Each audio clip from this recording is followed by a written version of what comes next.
Alright, today I'm going to replace the pinion seal on a 2013 Mustang GT Premium with the track package. The only thing that's been done to this car in 100,000 miles has been the Flowmaster American Thunder mufflers and K&N air filter, and the front brakes have been serviced. So here's some of the tools that you need to perform this task. 1 pound ball peen hammer, pneumatic impact gun, 27 millimeter socket, 10 millimeter socket, those are both 1/2 inch drive, torque wrench, 1/2 inch drive ratchet, 3/8 drive ratchet, and a couple of 3/8 extensions. Those are both for the drain plugs. All the drain plugs are 3/8 square drive pipe thread. Some wire brushes to clean up. Now I'm going to use, for a seal driver, I'm going to use my part of one of my ball joint tools, and you need either a steering wheel puller or some form of 2-jaw puller. Now with the way this torsional differential set up with the rear cover that's on it, the air-cooled rear cover with both a fill hole and a drain hole in it, I can use just a piece of vinyl tubing with my Mobil 1 bottle and fill it that way. I also need a couple screwdrivers, some form of way to mark the position of all the parts as they come apart. I'm using a gold paint pen, safety glasses, some sort of mechanics gloves, and of course then a new pinion seal, some form of light, either a brake cleaner, lacquer thinner, drain pans. Now if you're going to use the brake cleaner, the spray brake cleaner, you definitely need the safety glasses. Of course, the safety glasses are good when you're working underneath the car. And I've checked it out to make sure that the backlash is okay and that the bearings seem fine, at least for what you can tell on externally on the car. So I think it's just the front pinion seal that needs to be replaced at this time. At least that's all I'm going to do, and then run the car some more. And I'm not hearing any bearing noise or anything like that. So as I crawl under the car, you can see the fill plug on the top of the torsional differential has a air-cooled cover on it. It's got the fill plug at the top, a drain plug at the bottom, and a breather at the top. Now this is just like a conventional 8.8. The housing's the same as a regular 8.8. It has a level port on the front driver's side to make sure that you don't overfill it, or that's the fill level plug. And I'll show you that once I'm under the car. So before you crawl under the car, let me say one thing that everybody either knows or will know in their lifetime, somebody that's died underneath the car. So make sure you properly support the car on jack stands. Don't support it on just a floor jack. Either that or use a lift. Alright, so before I got under the car, I released the parking brake. Now before I get started, I'm going to mark both the drive shaft and the pinion yoke with a paint pen to make sure I get the proper orientation back in case the drive line has been balanced together, which I doubt that it has, but Ford may have done that. So I just want to get the proper orientation back. So then I'm going to remove the 6 10 millimeter bolts using my impact.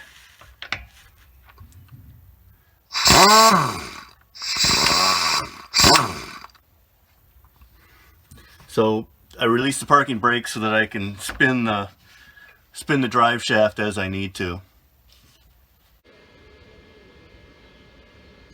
So at this point I've marked the drive shaft and the pinion yoke. I've removed the 6 13mm head size bolts from the drive shaft and placed the drive shaft on a jack stand. So the drive shaft is elevated up into the transmission tunnel in the rear of the car, up above the exhaust. So I'm using a paint pen to mark the pinion nut, which is a 27mm, to the pinion shaft and then to the yoke, to make sure I get the proper orientation when I put the nut back on. I've also counted the threads. On mine I see 2 full threads and a partial thread, so I'm going to need to line the marks back up to get the proper preload in my rear end when I put the nut back on. I'm going to use a 2-jaw puller to pull the spindle yoke off.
So notice my seal is pretty far gone, so it's already going to drain.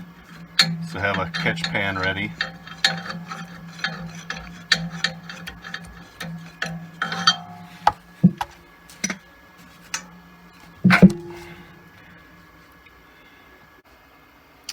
I'm actually going to use a screwdriver and a dead blow hammer to knock my seal out. If you just get down here, being cautious not to damage the differential case. You can actually just spoil one side of the seal to get it out.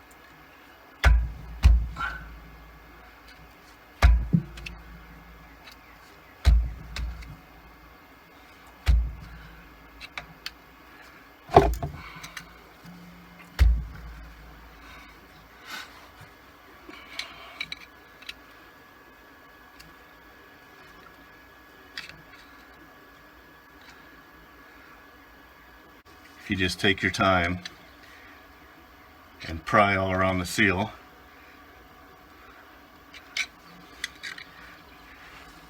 You'll eventually work it out.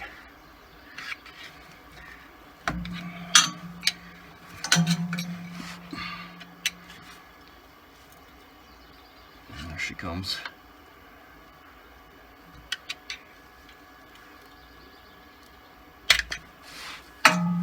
Now this is a Ford seal, original equipment that's in it, and I'm going to replace it with the same seal. The seal's nice because it has a gasket on the outside of the seal on the mating surface.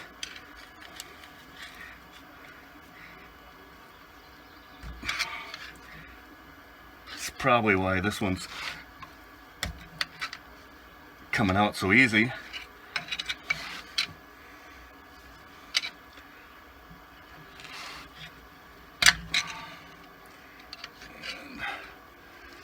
Switch to a bigger screwdriver.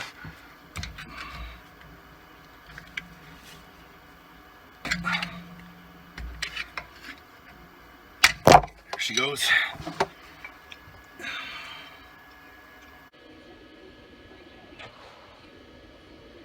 So notice that the drive shaft bolts have quite a bit of Loctite on them from the factory. I'm going to clean those up with a little bit of lacquer thinner and then a wire brush. Now when you're cleaning up the pinion nut, it also has Loctite on it.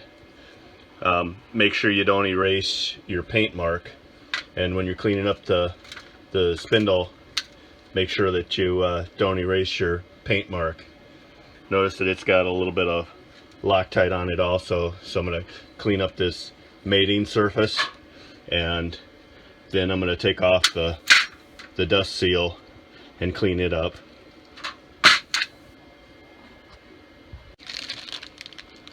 So here's the new seal, the Ford one, as I said earlier.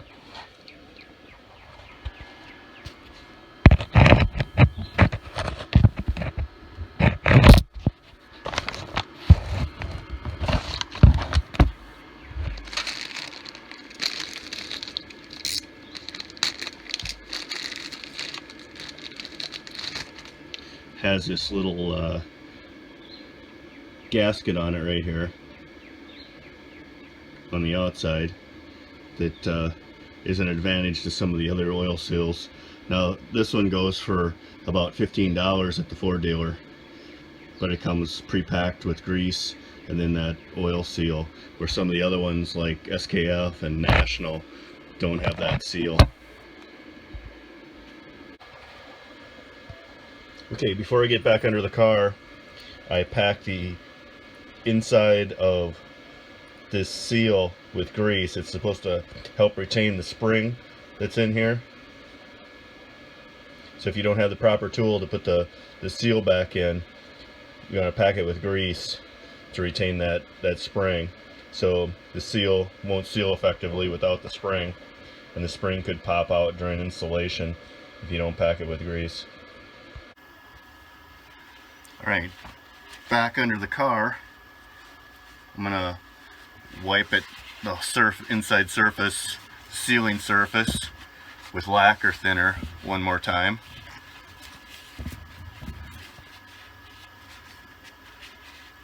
Clean this all up on the outside, cleaned off any gasket sealer that's on this surface.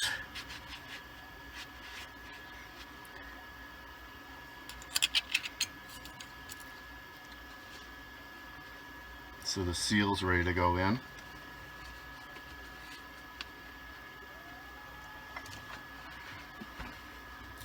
So I'm just going to tap it to get it started.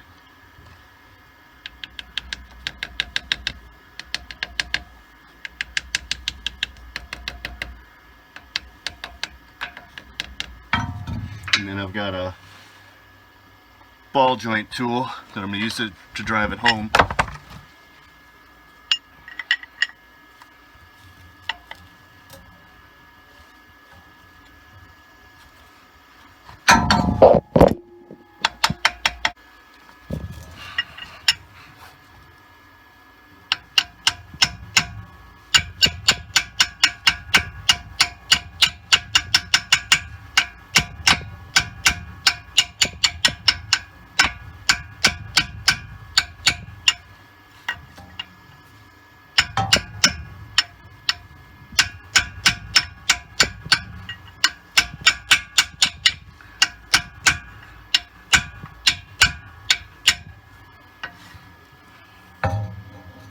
Okay, that's looking pretty good. Make sure it's seated all the way around. Feels pretty good.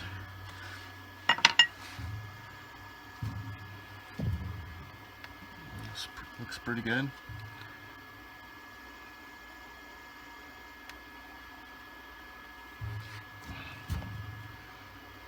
Okay.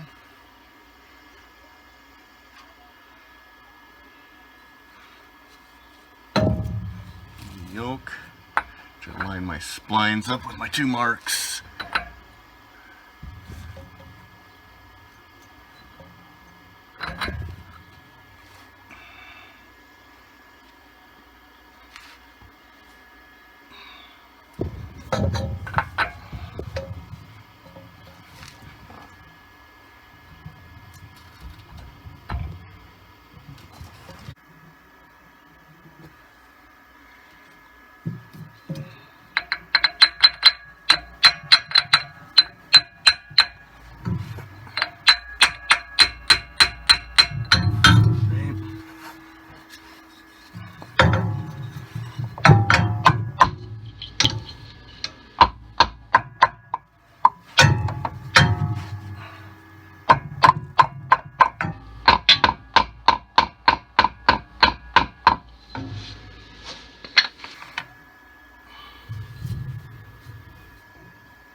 So I'm going to Loctite the threads.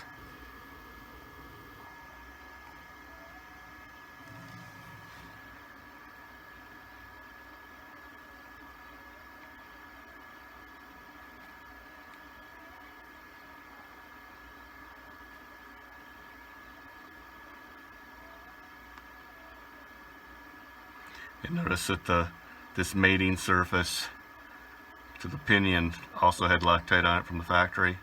So I'm going to put a little Loctite around that surface too.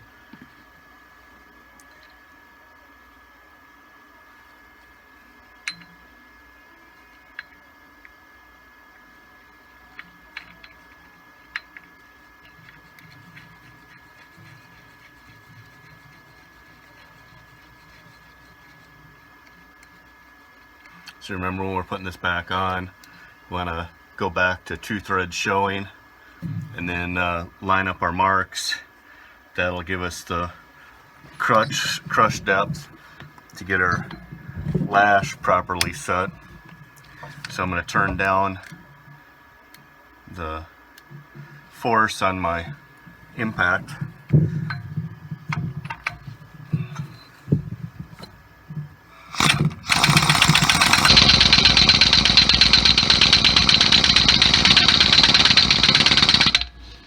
Take it up just a little bit.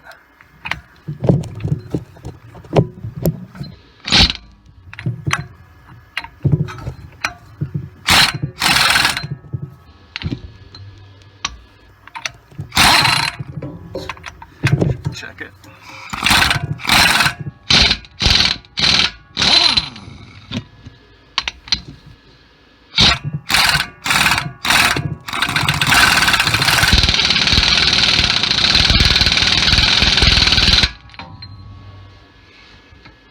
So that's slow enough that I can watch it, so I should watch it do 2 turns, and that's exactly 2 threads showing, and my marks aren't quite lined up, so I need to go just a little bit more, about 1/8 of a turn. So I'm going to get to a place on my socket where I can easily see. There's a hole in my socket right there where I can easily see how far I'm going. Oops, too bad.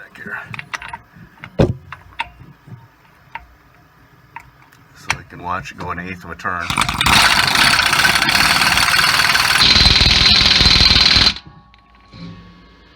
There.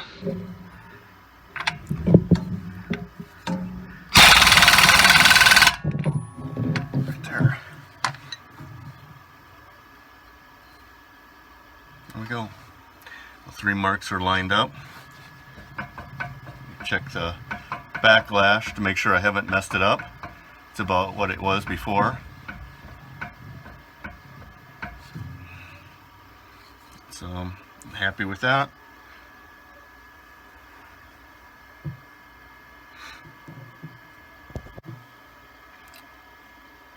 So now we're ready to put the drive shaft back on.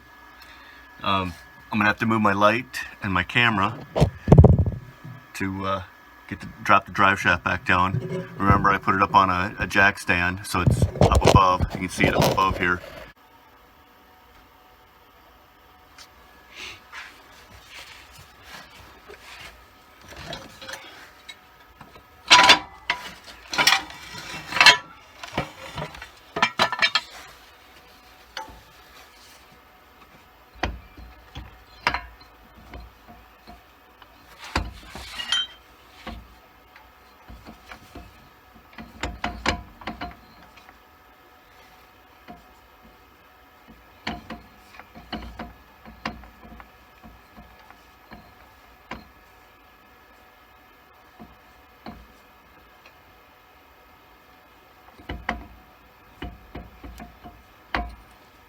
So once again, I want to line my 2 marks up.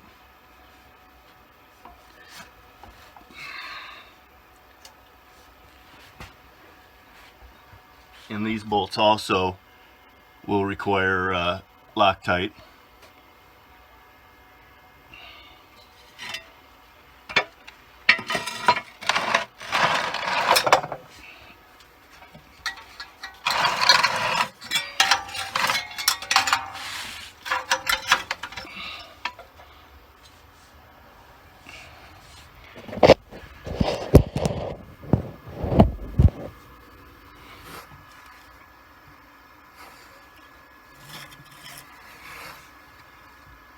So there's my 2 marks.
Started.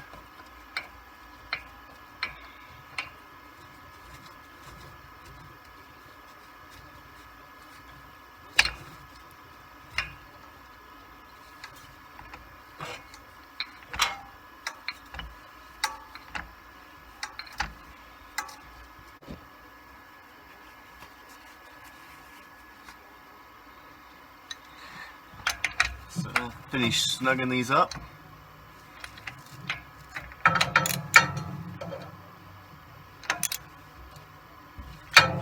And then I'm going to go set the parking brake.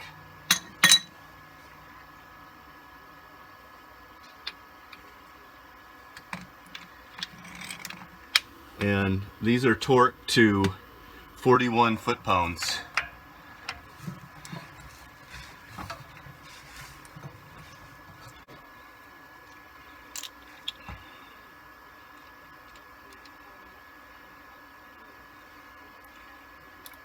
Those are the two that we torqued. Spin it so you can torque the next two, and then set the parking brake.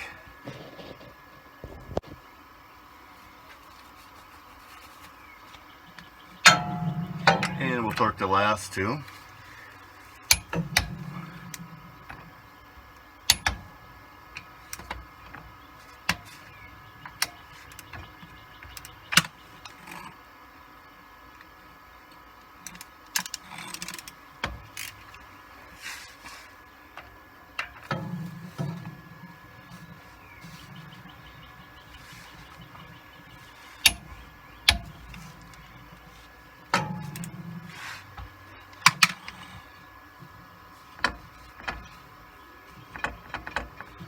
So the only thing left is to top it off with fluid.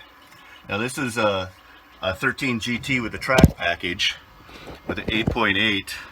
It's got a torsional traction control in the rear, traction lock in the back. But to top it off with fluid, it's just like a conventional 8.8. It's got the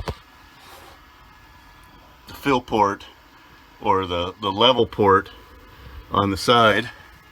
You see it here on the front, driver's side of the differential. But it also has the air-cooled differential cover in the rear that has a fill port and a drain port. They're both pipe threads, so make sure you use sealant. So it's got you see the breather up there on top, and the fill on the top, and then the drain on the bottom. Makes it convenient to quickly drain the fluid without taking the rear diff cover off.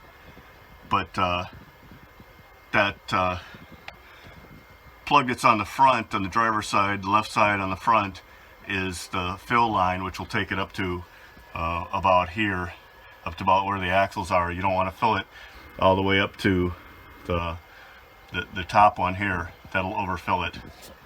So that's it. Takes 75W 140 gear oil. So either the Motorcraft gear oil or Mobil 1. I like to use Mobil 1 in all my cars, so I'm going to use the Mobil 1 gear oil on this particular car.